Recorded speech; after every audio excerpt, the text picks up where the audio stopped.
Os presento al profesor Hans Selye, la máxima autoridad que ha habido en el mundo en todo lo relacionado con el estrés. De origen húngaro, formado en Praga, se fue a la Universidad McGill en Canadá como ayudante de laboratorio y acabó siendo el jefe de todo el departamento de investigación después de los 25 años. Cuando hablas de estrés, hablas de Selye, porque Selye fue el gran descubridor de los mecanismos del estrés. Y os voy a contar un poco lo que pone aquí. Selye habla de que hay un momento en el que cuando una persona está homeostasis, que decir equilibrio, está en equilibrio y se encuentra con algo que lo vive como una amenaza, por eso se activa la alarma, una amenaza, y la amenaza no tiene que ser física, no tiene que ser que te encuentres con un tigre por la calle, puede ser la amenaza a sentirte criticado, la amenaza a sentirte avergonzado, la amenaza a sentirte humillado, ¿vale? O sea, amenazas emocionales, y él habla específicamente también de ellas. Observar lo que pasa. Se produce un intento de resistencia. La resistencia produce un enorme desgaste en el ser humano. Una enorme resistencia. Intentando contraatacar, pues tú más. ¿Sabes lo que digo? Pues tú más. O huir. Yo quiero salir de aquí, me quiero esconder. O bloquearte. Son las tres formas de resistencia que utiliza el ser humano y también los animales. Y fijaros lo que dice Selye. Y bueno, lo dice y sabemos que es así. Pero el primero que dijo fue él.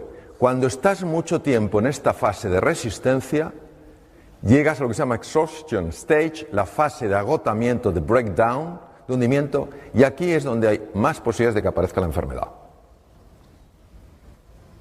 Porque el organismo se ha agotado de tanto resistirse. Se ha agotado. O sea, imaginaros que alguien me está empujando y yo estoy así. Claro, después de un rato yo estoy que no puedo con el cuerpo. Lo bonito es ver cómo el encuentro afecta a esa fase del agotamiento. Cuando una persona se siente amenazada, se siente en peligro, y ya no estamos hablando del peligro físico, que puede darse, pero más difícil en nuestro mundo, cuando se siente amenazada emocionalmente, pues yo no voy a ser capaz de salir adelante, o esto es demasiado difícil, o yo soy poca cosa, el mundo me supera. Cuando una persona se siente amenazada, no que esté amenazada, que se sienta amenazada, se produce lo que se llama una disregulación del sistema nervioso simpático y parasimpático. Muy fácilmente explicar lo siguiente. Aparte del cerebro, cerebelo, la médula que todos conocemos, y los nervios periféricos, los sensitivos, los motores, etc., hay toda una división importantísima. El sistema nervioso se llama sistema nervioso vegetativo o autonómico, porque siempre se pensó que iba, entre comillas, a su bola. Y tiene dos ramas, tiene el simpático y el parasimpático. El simpático es el encargado de activarse en situaciones de alarma, situaciones de peligro. ¿Por qué? Porque, por ejemplo, lleva la sangre a los músculos. Si nos persigue un tigre, imaginaros, cuando éramos en la época del Paleolítico, si nos persigue un tigre dientes de sable, la sangre donde tiene que ir es a los músculos para correr más, no al tubo digestivo. A nadie se le ocurre que si te persigue un tigre dientes de sable y pasas debajo de una higuera llena de higos maduros, digas, ¡qué maduros que están! Hagamos una paradita. Porque claro, el tigre dientes de sable dice, me lo como, pero además es que se merece que me lo coma. Pues claro, bien, entonces, ¿qué quiere decir? Que el sistema nervioso simpático se activa en situaciones de alarma, situaciones de amenaza. Por tanto, cuando alguien se siente amenazado, los dos sistemas, simpático y parasimpático, que están perfectamente regulados, para estar atento y a la vez relajado, ya no estás relajado, ya estás en situación de amenaza. ¿Cuál es el impacto de esto? El impacto de esto, de la hiperactividad del sistema nervioso simpático, es muy conocido. Y os voy a contar una historia que yo viví para que sea más claro de entender, y sobre la propia historia, que es una historia que yo la viví cuando estaba en mi práctica clínica, hace ya unos años, pues nos va a dar mucha luz para entender luego lo que ocurre en el cuerpo. Un día llega a mi consulta una mujer, pongo una Margarita porque se llamaba Margarita. Llega a mi consulta una mujer alta, rubia, con gafas, con cara afable, y que llevaba un sobre de hospital, un sobre plástico blanco de hospital, muy grande, porque recuerdo perfectamente cómo iba así. Y entonces mi enfermera llama, entra, levanta el sobre, me lo deja caer y todavía me acuerdo del ruido que metió al caer. Han pasado muchos años. Me mira a los ojos y me dice: doctor, no puedo más, ayúdeme, por favor. Digo: bueno, cuénteme, ¿qué le pasa? Dice: mire, doctor, llevo 3 años con un dolor de estómago horroroso. Me han hecho de todo, le traigo todas las pruebas, una cosa así, ¿eh? Le traigo todas las pruebas, estoy con omeprazol, ¿sabes lo que es omeprazol? Como decían los hermanos Mayo, bienvenidos al club, ¿sabes? Estoy con omeprazol, con 40 miligramos de omeprazol, entonces no existía el lansoprazol, pantoprazol, solo existía el omeprazol, que era una medicación que te dejaba el 90% del estómago sin secreción. Dice: no me encuentran nada, me han hecho de todo, pero yo no puedo seguir viviendo así. Dice: Margarita, tengo que echar una ojeada a las pruebas. Y sí, doctor, estuve 1 hora, y estoy acostumbrado a ver esas pruebas, claro. Estuve 1 hora viendo aquellas pruebas, todo normal. ¿Sabéis lo que son las endoscopias? Eso de abra la boquita que no se va a enterar. Sédeme, por favor. Yo recuerdo una vez, yo todas las pedía con sedación. Me acuerdo una vez que me viene un enfermo y me dice, me viene primera vez a la consulta y me dice: doctor, si usted me va a pedir otra endoscopia, prefiero que me abra en canal. Una cosa tremenda. Bueno, total, la última endoscopia, Margarita, hacía 2 meses, todo normal. Lo veo, sí, todo normal. Y entonces empiezo a darle vueltas al tema. Yo iba ya estudiando esto años y le digo: Margarita, ¿hay algo a usted que le afecte mucho emocionalmente, que lo esté viviendo como una situación de amenaza o algo así? Y se queda ella mirando y dice: no, doctor, yo estoy casada, tengo mis hijos, todo va bien, están todos bien, sanos, gracias a Dios. Tengo, en fin, en casa no pasamos apuro económico, no hay nada. Digo: no me refiero a algo que realmente a usted le haya generado un gran susto o una gran preocupación, sino algo que cada día o casi todos los días le genere un poco de tensión, un poco de desagrado. Entonces se queda callada y dice: sí, doctor, hay algo. Digo: ¿qué? Dice: mi jefe, no le soporto. Y en ese momento me vino como un insight, dije: Margarita, ya tengo una posible solución para usted. Y nunca lo olvidaré. Me dice: doctor, ¿me va a subir el omeprazol? Digo: Margarita, está usted a dosis máxima, no le puedo subir el omeprazol. Y va y me pide, como en tono suplicatorio: ¿me pedirá entonces otra endoscopia? O sea, nadie me ha pedido así una endoscopia. Como si fuera un regalo navideño. Dije: pero Margarita, si la última se la han hecho hace 2 meses. Dice: entonces, ¿qué me puede ofrecer usted? Le dije: pues mire, le ofrezco lo siguiente. Le ofrezco que a partir de ahora, cada vez... Ahora no se oye. Ahora sí. No sé qué pasa, se va. Me voy a quedar así. Si veis que me quedo...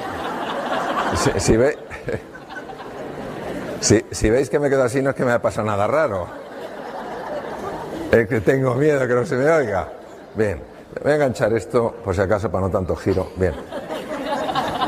Le digo: Margarita, creo que tengo una solución para usted. Me dice eso, endoscopia. Digo: no. Cada vez que vaya a la oficina a partir de ahora durante 2 semanas y vea a su jefe, le va a sonreír. Se me queda como la tumba de Tutankamón. Vamos, como la momia. Se me queda así. Yo me imagino, no me lo dijo, me imagino que estaría pensando: qué mala suerte tengo. No solamente me encuentro con un incompetente, sino que además es imbécil. Se queda así, se recupera un poco, hay un silencio, y entonces me mira y me dice, doctor, cambia el tono. Cambió el tono. Sacó uñas. Sí. Doctor, mi jefe no se lo merece.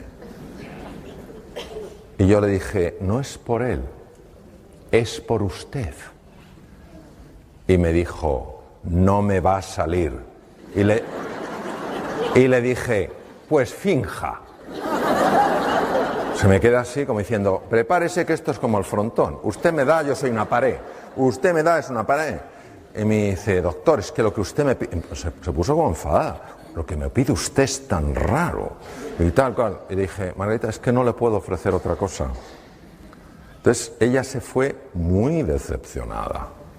Le dije, 2 semanas, Margarita. Ella me miró como diciendo, usted a mí no me ve el pelo más.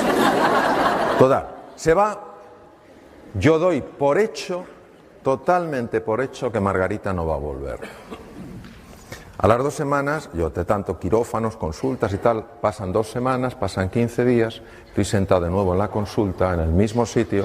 Mi enfermera tiene la lista de los enfermos y tiene preparadas las fichas, pero yo normalmente ella va entrando y va saliendo, busca al enfermo, lo trae y ya me da la ficha, eso.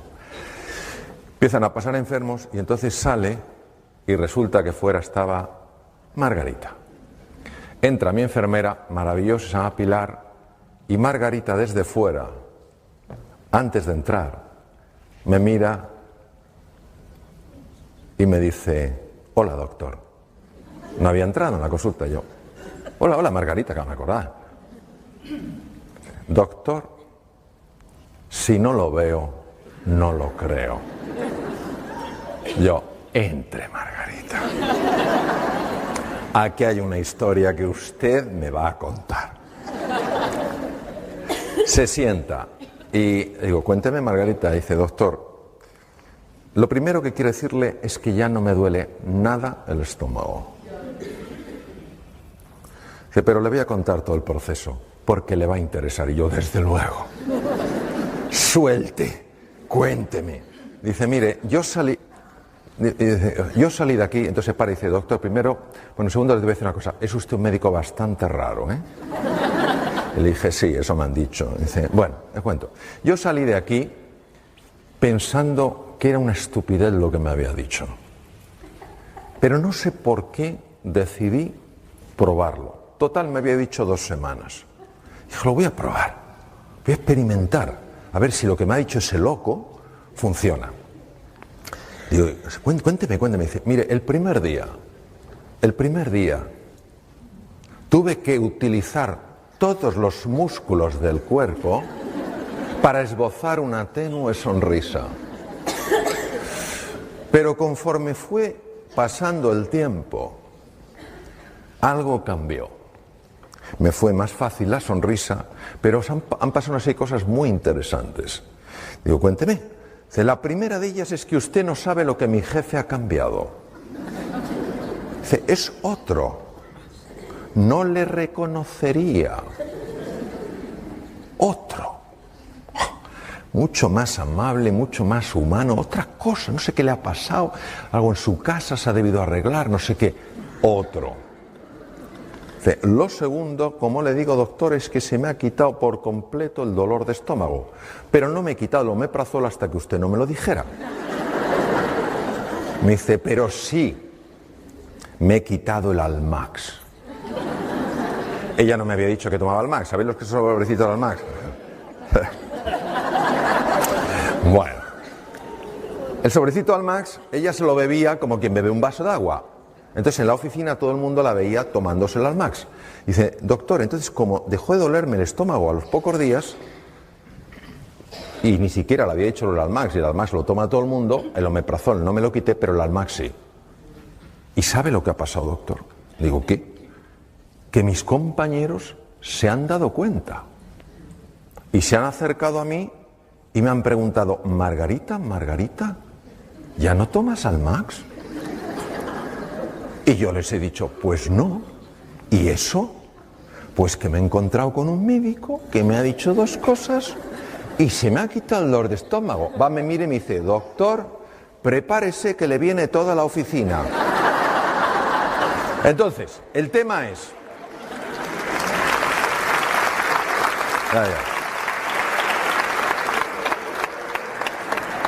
Uno se pregunta,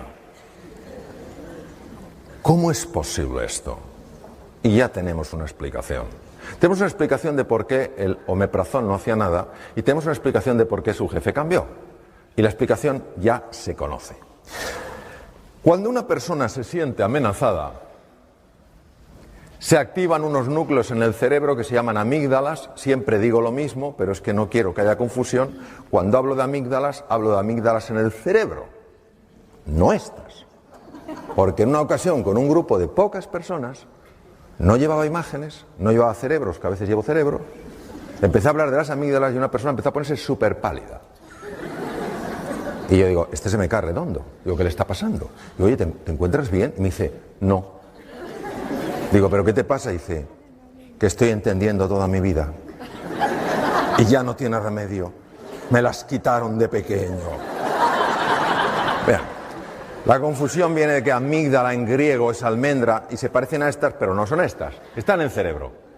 Es nuestro detector de amenaza. Cuando la amígdala se activa ante la percepción de una amenaza, lo primero que hace es robar sangre de la parte anterior del cerebro, lo cual produce cambios muy importantes en la percepción de nuestros recursos, porque al activarse la amígdala y reducirse el aporte de sangre a la zona anterior del cerebro, se pierde capacidad de comprender, se pierde capacidad de aprender, se pierde capacidad de ser creativo y se pierde capacidad de tomar buenas decisiones.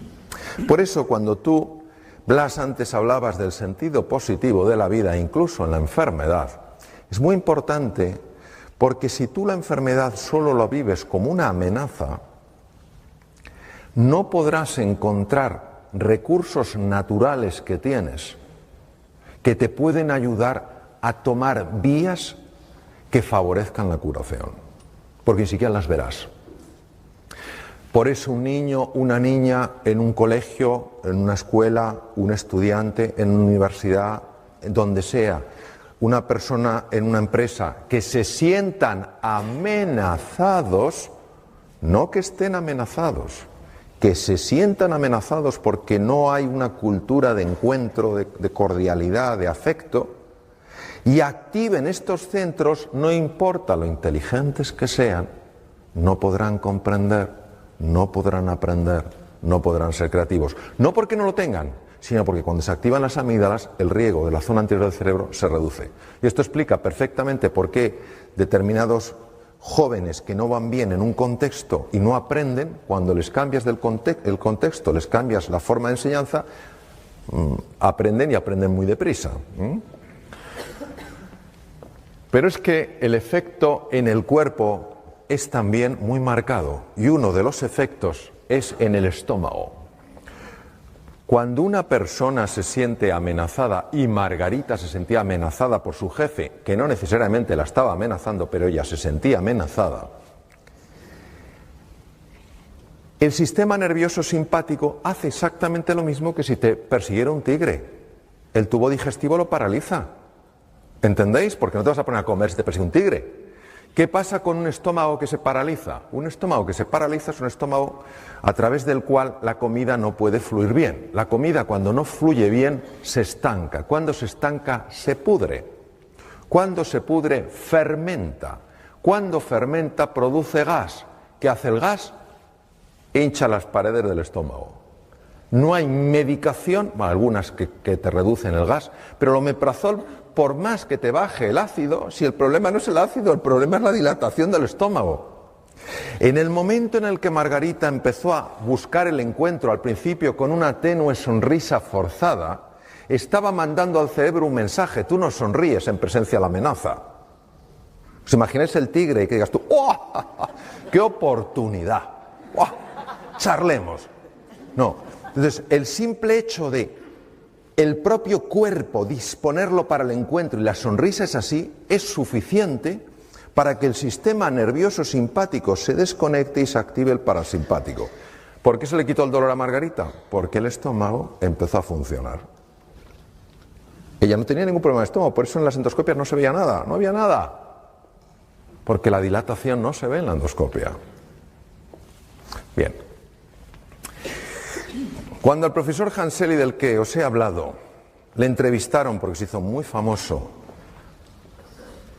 en una de las entrevistas de radio le hicieron una pregunta normal.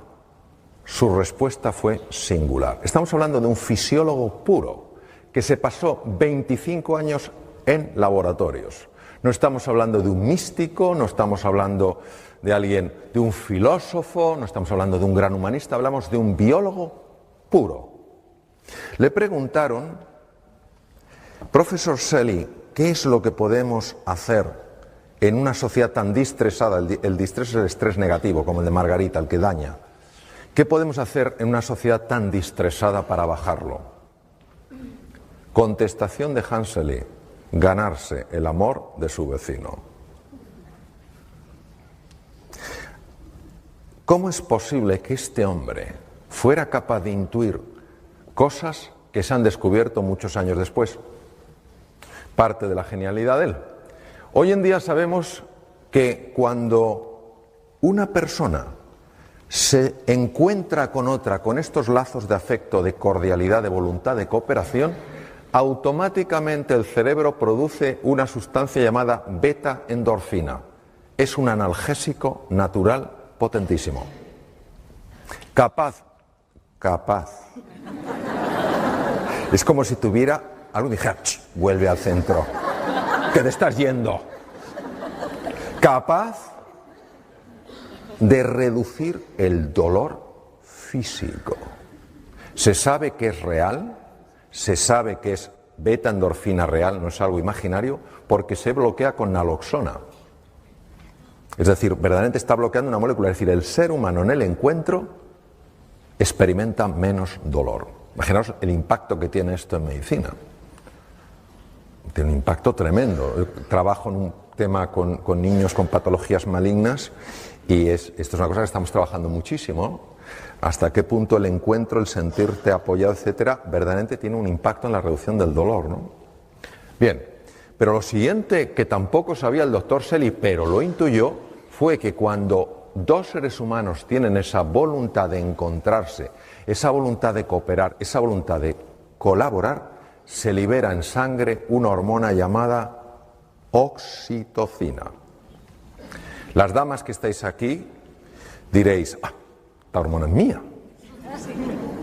Yo soy mujer, yo he dado a luz, la lactación, todo lo que es el parto, la oxitocina, sí, pero también la tenemos los hombres y mujeres.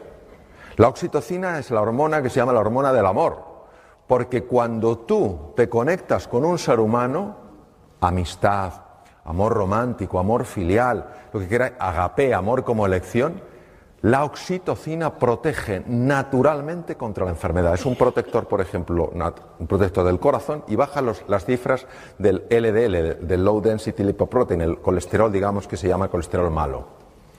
Este es uno de mis maestros, el profesor Richard Davidson, dirige el centro más sofisticado en el mundo de imagen cerebral en relación a estados de silencio, estados meditativos, etc. Y él ha demostrado a través de un ejercicio, se llama Meta, un ejercicio muy utilizado en el mundo del Namasté, que cuando una persona visualiza, como decías tú, Blas, visualiza el afecto, primero hacia sus seres queridos, luego a los menos queridos, y hace lo que puede con los nada queridos, pero hace ese esfuerzo. Él ha observado, es el primer científico en el mundo que lo ha podido observar, ha observado que la parte anterior del cerebro, que si os acordáis es la que se bloquea cuando la amígdala se activa, ¿os acordáis? Pues resulta que empieza a crecer en grosor, aumenta la neuroplasticidad, la formación de nuevas neuronas y es capaz entonces de neutralizar el miedo. Luego quiere decir que el antídoto natural del miedo es el amor, no es el valor. Es el amor. Cuando la amígdala, que estaba activada, se desactiva, la parte anterior del cerebro puede funcionar bien. Claro, esto tiene unas implicaciones enormes. Porque quiere decir que una persona que se siente amada, que se siente querida, es una persona que intelectualmente va a funcionar mejor. Y una persona que se siente humillada, que se siente avergonzada, que se siente empequeñecida, intelectualmente va a funcionar peor. Porque esos estados de ánimo están afectando al funcionamiento de su cerebro. Estas son otras cosas a las que se ha demostrado, otros investigadores, que cuando una persona se siente amenazada, los dos lados del cerebro no se llevan bien. Sabéis que tenemos dos hemisferios, ¿verdad? Es como una nuez, el izquierdo y el derecho. Pues se ha visto que cuanto más amenazada se siente una persona, más lateralización se produce, es decir, menos hablan entre sí los dos hemisferios. ¿No os parece que lo lógico sería que ya que tenemos dos hemisferios, por lo menos se lleven bien? Parece de cajón. Pues no, se llevan mal. ¿Cuál es el problema? El problema es que el lado izquierdo, el hemisferio izquierdo, es muy bueno en unas cosas. Es muy bueno en razonamiento lineal.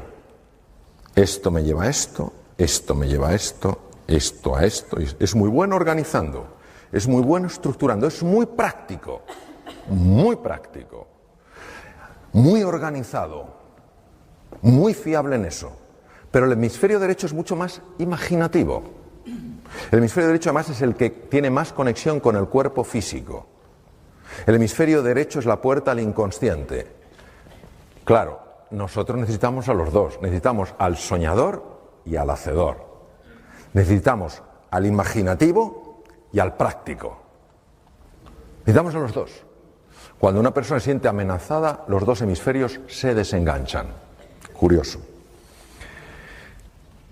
A nivel del corazón, se ha visto que el amor, el desarrollar este deseo, no pensemos en un amor azucarado, te amo, no, estamos hablando de algo como forma de ser y de estar en la vida, muy en la línea de lo que tú has comentado, Blas, es decir, tu deseo de siempre buscar lo mejor en la otra persona. Y por supuesto en ti. Cuando tú haces eso, se observa algo interesantísimo. Nosotros para ver el ritmo del corazón usábamos el electrocardiograma, pero resulta que es muy vasto para medir la dimensión de la que os voy a hablar. Y ahora existe una metodología mucho más fina que permite ver lo que se llaman las alteraciones finas del ritmo cardíaco. Y observamos, por ejemplo, que cuando una persona está estresada porque se siente amenazada, aunque el electrocardiograma parezca normal, cuando tú lo haces mucho más fino, la lupa es mucho más precisa, observas las enormes irregularidades.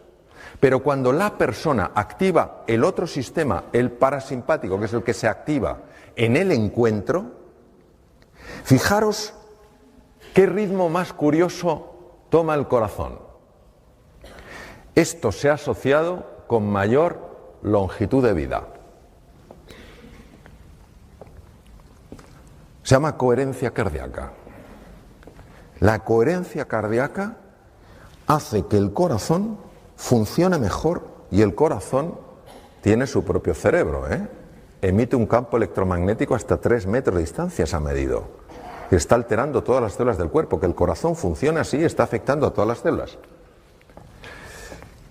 El sistema parasimpático, que es el sistema del encuentro, opuesto al simpático, no es que el parasimpático sea bueno, es que cuando este está demasiado activo, ya hemos visto lo que pasa, la sensación de amenaza. Cuando el parasimpático empieza a dominar un poco el juego, aumenta la capacidad de hacer frente a las infecciones, porque se potencia el sistema inmune. Esto es muy importante cara a la enfermedad. Se reduce la producción de radicales libres. Veréis, un radical libre, nosotros sabéis que usamos el oxígeno para producir energía, pero pagamos un precio. Lo mismo que para venir aquí de Alicante ha habido que ir por una carretera de peaje y se paga un precio, y preferirías no pagarlo, pero si no pasas por ahí, para poder utilizar oxígeno y obtener energía pagamos un precio. Ese precio es la producción de unas cosas que se llaman radicales libres. ¿Qué es un radical libre? El radical libre es una molécula muy inestable que le falta un electrón y necesita robar el electrón. ¿Cómo roba el electrón? Bombardeando otras células para robarle los electrones.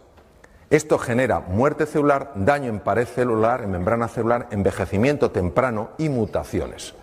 Pues el encuentro, la activación del parasimpático, reduce la producción de radicales libres.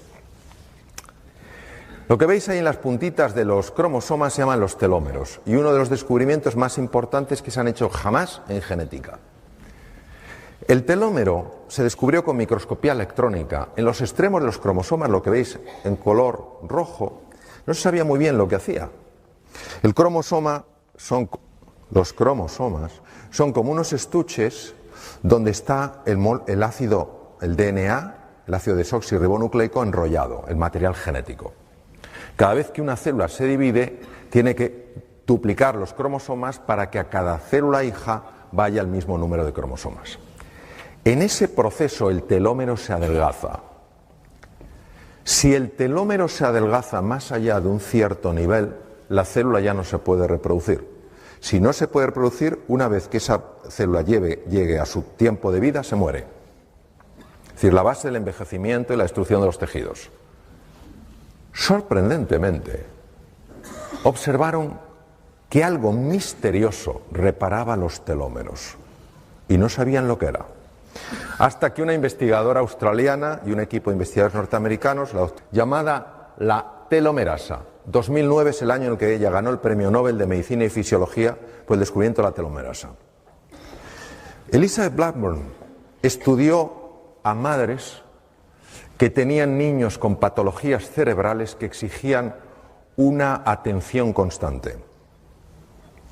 Algunas de estas madres tenían la ayuda de sus maridos, de la comunidad, pero había algunas que estaban totalmente solas haciendo frente a ese desafío. Habían volcado toda su vida en el cuidado de su hijo, de su hija, que había nacido así, ¿vale? Localizó a estas madres que se sentían solas en su lucha. Les extrajo sangre y midió tamaño de telómeros y cifra de telomerasa. Tamaño de los telómeros era muy bajo, cifras de telomerasa bajas. Esto, la implicación, es un acortamiento de la vida. ¿Entendéis por lo que he explicado? Se le ocurrió que a todas esas madres que ella había localizado de motu propio, ponerlas en contacto, para que hablaran, para que pudieran compartir sus penas y sus alegrías, para sentirse comprendidas. De nuevo la presencia del encuentro, del amor. Meses después, Elizabeth Blackburn volvió a sacarle sangre. Los telómeros tenían longitud normal y la cifra de telomerasa se había normalizado. El centro más importante del mundo de investigación en monos, el mono que se utiliza ahora es el macaco, que es el mono que parece que ha hecho la mili, porque tiene el pelo como rasurado así, ¿sabes? Por el chimpancé ya prácticamente no se utiliza, lógicamente. Entonces, el centro más importante del mundo está en Estados Unidos. Hicieron la prueba de separar a monitos de sus madres y de sus familias y criarlos solos. Los monitos se volvieron muy agresivos y bloquearon la expresión de dos genes. Bueno, un montón de genes, pero de dos familias de genes. La familia de genes que protege de las infecciones el sistema inmune, cada vez estaban malos, cada 2 por 3, y genes que afectan al desarrollo de la inteligencia del simio. Era la primera vez que se documentaba que la falta de afecto tenía este impacto. Entonces eligieron una pareja de monos ya adultos muy cariñosos, muy achuchones, como vosotros los de Cambi, de abrazo. Entonces pusieron a esos monitos que no habían expresado genes de la inteligencia de simio ni genes del sistema inmune a interaccionar con estos monos amables y cariñosos.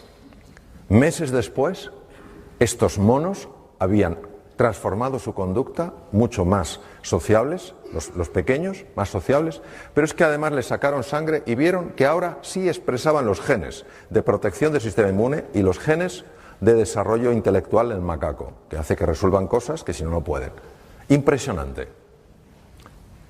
Es decir, nunca es tarde para amar y nunca es tarde para esperar un efecto del amor. No importa el pasado que una persona haya tenido.